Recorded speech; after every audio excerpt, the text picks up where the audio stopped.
ওখানে আর বড় হইতাছে বাচ্চা নিতেছে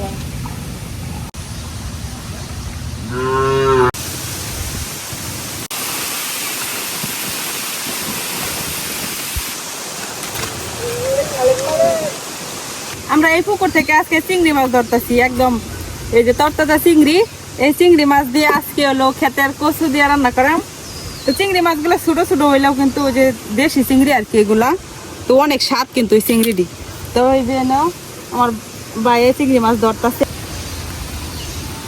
আমরা পুকুর পাড়ে দাঁতই গাছ আছে এটা হচ্ছে ধাতুই ফল এটা হলো পাহাড়ে হয় তো এটা কিন্তু আমরা পুকুর পাড়ে হয়েছে আর এখন একটা পাইকার হয়েছি এই দাঁতই ফলগুলা কিন্তু আমরা অনেক পছন্দ করি আর এইগুলা দিয়া ছোটবেলায় আমরা খেলতাম হলো যে পটকা ফুটাইতাম বাঁশের চিকন বন্দুকের মতো বানায় ভিতরে দিয়া পটাশ ফুটাইতাম আবার খাইতেও কিন্তু টক মিষ্টি স্বাদ অনেক মজা লাগে বড়ের মতো আর এই পিছনে হেদিক দিল আমরা সরা পাহাড়ি সরা যেটা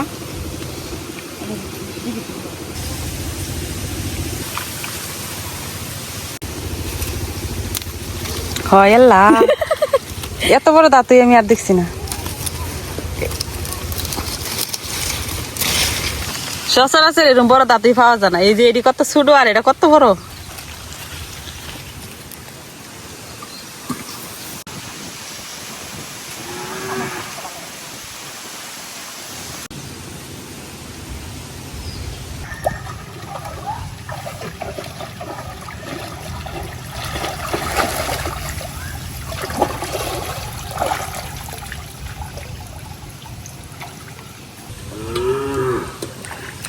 অনেক বেশি পানি তো এটা লেগে তো খাওয়া যায় না পানিটা একটু কমলে মানে প্রতি খেয়ে খেয়ে এই মাছ ওদের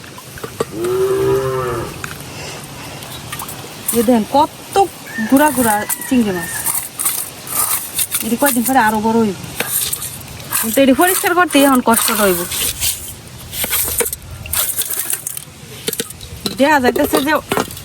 দেখা যাইতেছে অর্ধেক মগ হয়ে গেছে কিন্তু এটি পরিষ্কার করে পরে অল্প থাকবে কি সুন্দর মাছগুলা একদম তরতাজা চিংড়ি মাছ পুকুরের চিংড়ি আর তুমি দেখো মাছ এটি মাছ আছে না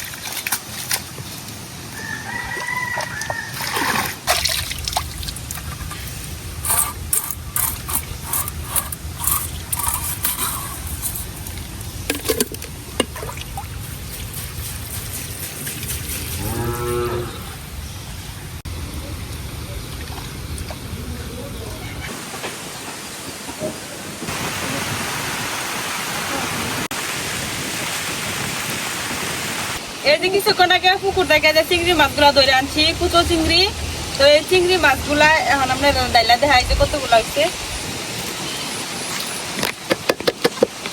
অনেক চিংড়ি মাছ পাইছে এই যে দেন কতগুলা কুচো চিংড়ি পানি বেশি দেখে পুকুরের মধ্যে নাহলে তো আরো অনেক ধরা যায় এখন এটি পরিষ্কার করা লাগবো চিংড়ি মাছগুলা ছোট ছোট না বাঁচতে অনেকটা সময় লাগবো তো ভাবি আপনি এটি বয়ে বাঁচতে থাকবো না আমি যাই খেতের থেকে কিছু ডাটারা উড়াই লই গে তাহলে তাড়াতাড়ি হইব রান্নাটা আচ্ছা গান তাড়াতাড়ি আনতে বৃষ্টি হইতেছে আচ্ছা সুরি কই এই চিংড়িগুলা ভাবি বাঁচতে বাঁচতে আমি যাই খেতের থেকে কিছু ডাটা তুলে আনি গে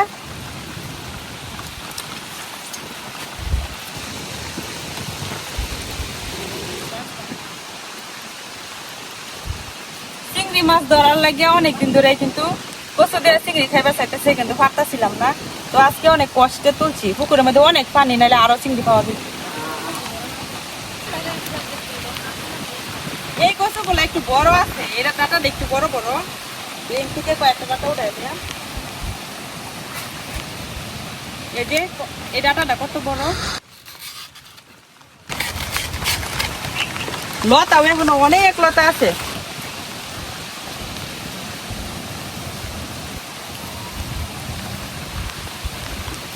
এই যে যেগুলো তুলছি এদিকে ওই বোয়ার লাগতো না পাতাগুলো কত বড় বড় পাতাটি দরকার নাই হালাই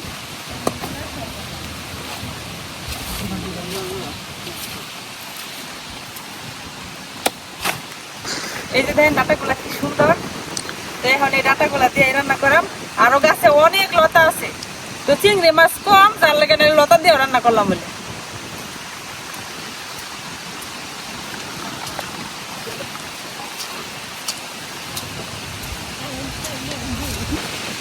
আমার তো কচুর ডাটা তোলা শেষ, আপনার কত দূর?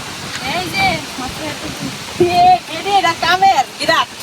কোন সময় দেখা গেছে আমি বিজে মেয়েটা ডাটা মাটা কাটতে লয়ে এসেছি আর হে বয়ে এখনো চিংড়িটা বাইতে শেষ এই করতে চিংড়ি মাছে যে ময়লা এটি বাঁচতে সময় লাগতো না?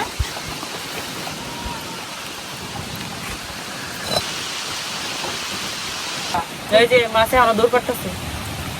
লাফাইতে ধরে এই মাছগুলা আর কয়েকদিন পরে বড় হইব। যখন এই যে পুকুরে পানি একটু কমবো এই সময় মাছগুলো একটু বড় বড় হইব।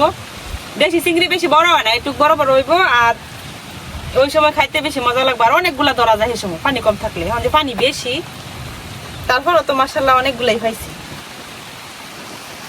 কুচো কুচো চিংড়ি বাছা অনেক কষ্ট। অনেকে কি করে এই চিংড়িগুলার মাথাও ফালা না, এমনিতে রান্না কর। হ্যাঁ এমনিতে রান্না করলে সুন্দর দেখা যায়, এরকম দেখা যায়। তো এই যে আমরা কিন্তু চিংড়ি মাছগুলো বাছা শেষ। তো এক জুড়ি আছে বাচ্চা কট্টু কইছে আর এই যে সব ময়লা আরো আছে ময়লা, এই যে ময়লাই ময়লা। ছোট চিংড়ি কি হইলে কি হইব, এটি কিন্তু দেশি চিংড়ি, এটিতে অনেক গ্রান হইব তরকারি।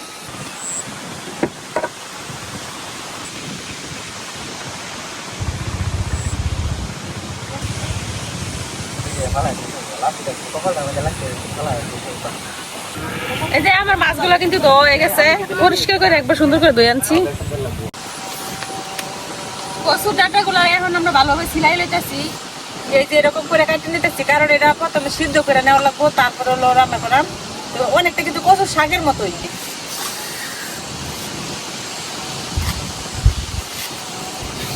তো ডাটা গুলো আবার ভালো আছে একদিকটা, এগুলো গলায় ধরে না। একটু না, এই কচুর লতাও গলায় ধরে না, নিচে যে কচুর কাঠ হয় এটাও গলায় ধরে না, কচুরের ডাটা গুলাও গলায় ধরে না। আর এই যে এটা সিলাইতে অনেক ভালো লাগে, টান দিলে একটু সুন্দর উঠে এবার। এটা কি সুন্দর টান দিলে সম্পূর্ণটা উঠে।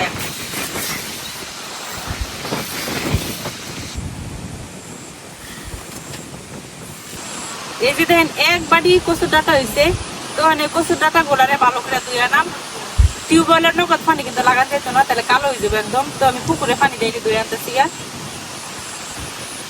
এবার আমি কচুর ডাটা গুলারে সিদ্ধ করে নিলাম, তো পানির মধ্যে দিয়ে দিতেছি। কম পানিটা সিদ্ধ করলে এগুলি তো নরম, তাড়াতাড়ি সিদ্ধ হয়ে যাবে।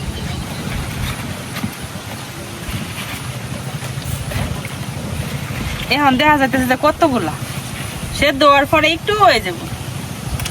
আর হাতের অবস্থা দেখেন লাল হয়ে গেছে আমার। এখন অল্প একটু লবণ দিয়ে সিদ্ধ করে নিলাম। আজকে বাতাস আর বৃষ্টি একসাথে, আর সারাদিন এরকম ভাবে যাইতেছে। আর এখন একটা শীতে ধরে আছে, মানে শীতের মধ্যে যে আগুন ওটা হইতাছি, রান্না হইতেছে। তো এই যে আমরা কচুগুলা কিন্তু কতটা কমছে, আরো কমবো, আরো সিদ্ধ হয়ে আরো কমবো, আরো কমবো।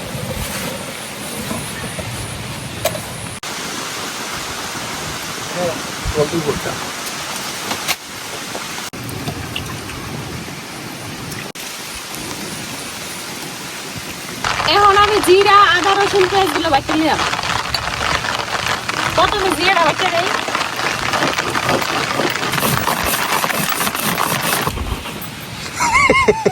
শীতের মধ্যে লাগে শীত পুরা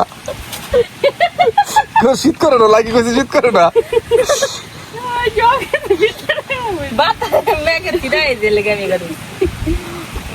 আজকে এরকম বৃষ্টি আর বাতাস, শীত নামার বর্ষাকালের পরে তো আবার শীতকাল আইতে আছে।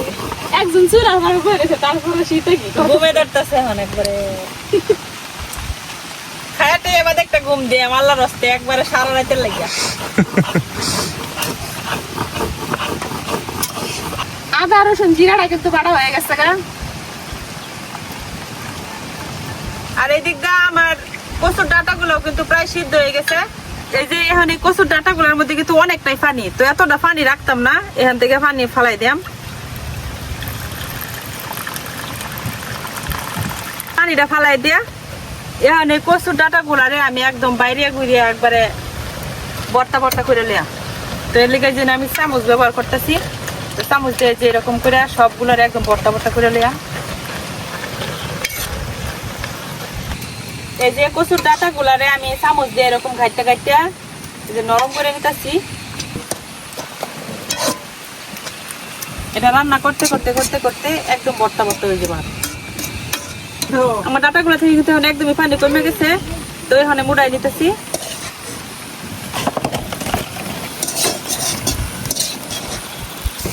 এখন আবার কড়াই বয়ে দিছি তো কড়াই গরম হয়ে গেছে এখন দিয়ে দেন তেল এখন দিয়ে দেন পেঁয়াজ কুচি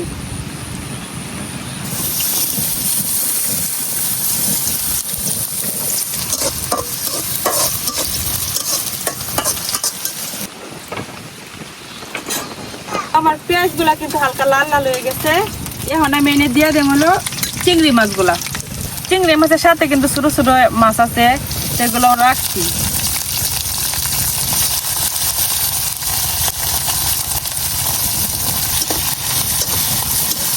চিংড়ি মাছগুলা একটু বাইজা লাল করে নিলাম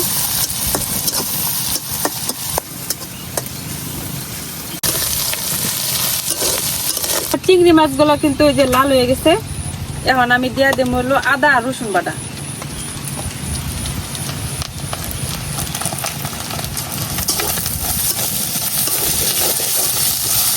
তো আদা আর রসুন দিয়ে একটু বাইজে নিচ্ছি এখন দিয়ে দেবো হলো পানি কারণ পানিটা না দিলে আমি বাকি যে মশলাগুলো দিলাম এটি কিন্তু পুড়ে দেবো একদম দিয়ে দিতেছিল জিরা বাটা এই যে দিয়ে দিতেছি মরিচ গুঁড়া মরিচের গুঁড়াটা একটু বেশি করে দিলাম একটু ঝাল ঝাল হোক আর দিয়ে দিতেছি ধনিয়ার গুঁড়া এখন দিয়ে দিতেছি হলুদ এখন দিয়ে দেব লবণ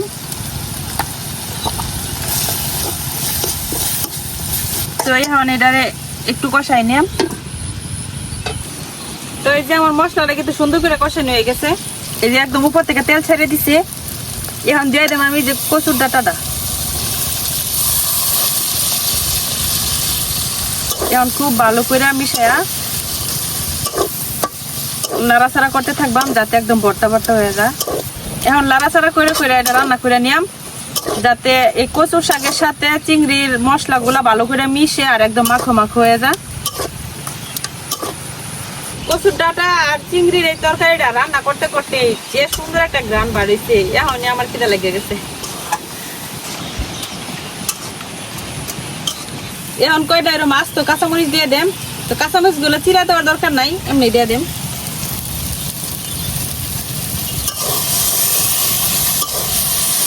এই যে দেখেন এখন লাড়তে লাড়তে কিন্তু কড়াইয়ের মধ্যেও লাগতো না কড়াই থেকে উঠে আইব তার মানে আমরা ডাটা কিন্তু রান্না একদম রেডি এই যে তৈরি হয়ে গেছে আমরা চিংড়ি দিয়ে কচুর ডাটার মজাদার তরকারি এখন নামাই নিলাম এই যে দেখেন উপর থেকে চিংড়ি গুলা দেখা যাইতেছে এত লোভনীয় হয়েছে মন চাইতেছে এখনই খাইলে নামানির আগে